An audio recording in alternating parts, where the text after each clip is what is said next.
there's been people who've written to me and said, love this guy, more shows, this is fantastic. And then there's people who, had some questions like about the Kevin Carson stuff or the, property rights or nuclear family ethic. And they had some, thoughtful responses to what we talked about. But then I've also felt like I've dealt with a little bit of knee-jerk stuff, right? Where they say, oh, this guy, this really bothers me that he's memorializing these people in such a positive way. And my response has been, I don't think this is prescriptive in any way. And I think, if you read the book, it is pretty clear that it's not, it's not, there's never a call to action that says, this is how you achieve liberty. This is how you achieve more freedom in your life by doing the things that these people did in the 1800s. So right out of the gate, I wanted to clear that up because I have dealt with some criticism related to that. Yeah, I mean, well, one of the things I get asked all the time is who are today's renegades? And it's actually very difficult for me to answer that. I have a hard time finding particular people to look to as models. I mean, I guess there is no such thing as a model. And what I said at Liberty Forum a year and a half ago, and what I continue to say is what we can do to advance liberty is ending shame. I mean, that's really, it's the state and laws aren't the only things that keep us down. There's there's legal freedom, and then there's a culture of freedom, right? I was just talking about this with academics actually, about free speech. And a lot of people think that free speech is simply the legal protection from the state. But there's actually a culture of free speech, which I think we should advocate, which says, we should not only be tolerant of unpopular ideas, we should actually encourage voicing them. We should encourage people with unpopular ideas to speak. Just tactically, even if it's speech that we completely disagree with, we need to know what's out there. We need to know who these people are. We need to know what they think. We need to know that they exist. But beyond that, I mean, if you're really interested in freedom, right, it's a very messy process. But it's cultural. It's the law rests upon culture. The law has no teeth. It has no power without a culture upholding it. So we have to be in favor of a culture of liberty, not just a legal regime of liberty. Right. Absolutely. Carlos, anything you want to add? Well, so essentially what you're saying is you're trying to prevent horizontal violence, which is kind of how individuals are promoting Big Brother just in their own society. Say that I missed your first two words. Horizontal violence? Oh, horizontal. I think you said whores and violence. You definitely not trying to prevent either of those, but yeah, which would have been in keeping with the theme here. Horizontal violence. What's horizontal violence? We could also call it horizontal policing. In other words, like Barack Obama never calls me and says to knock it off because my uncle will do that. Oh, yeah. Okay, yeah. So this sounds like Michel Foucault's theory, actually. Discursive regimes of power. That power for him, and I think he's right, circulates horizontally, actually, is a word he would use, rather than top down, right? So that we police each other more effectively than the actual police do, which I think is true, right?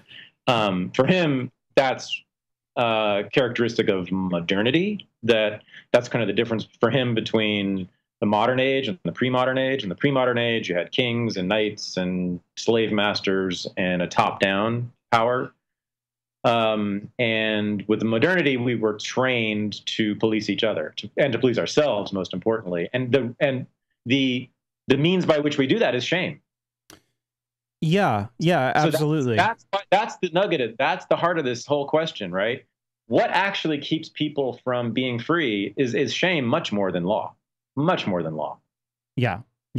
And it's also what has been put into people through culture, through training. They're willing to accept. I think too many people are too willing to accept that. And I've even found myself feeling, gosh, it just happened, feeling ashamed of what people like me do sometimes. People who might label themselves a similar way, and we try to avoid labels the best we can, but people would call us anarchists, people would call us libertarians, voluntarists. So there was this blogger. This has turned into like a half-hour, 40-minute conversation on this radio show that I do Wednesday nights called Free Talk Live. This blogger wrote this piece and made a video celebrating the death of a cop in New Hampshire who went into, forcibly entered a house to investigate a domestic disturbance, and somebody shot him. Well, there's no celebration. As far as I'm concerned, there's no celebration. That story has no protagonist, and I worry about that label being like put on to all of us. So it's still something, and that's some of the feedback that I've gotten too, is like, yeah, I never realized how much programming culturally there is in how I think.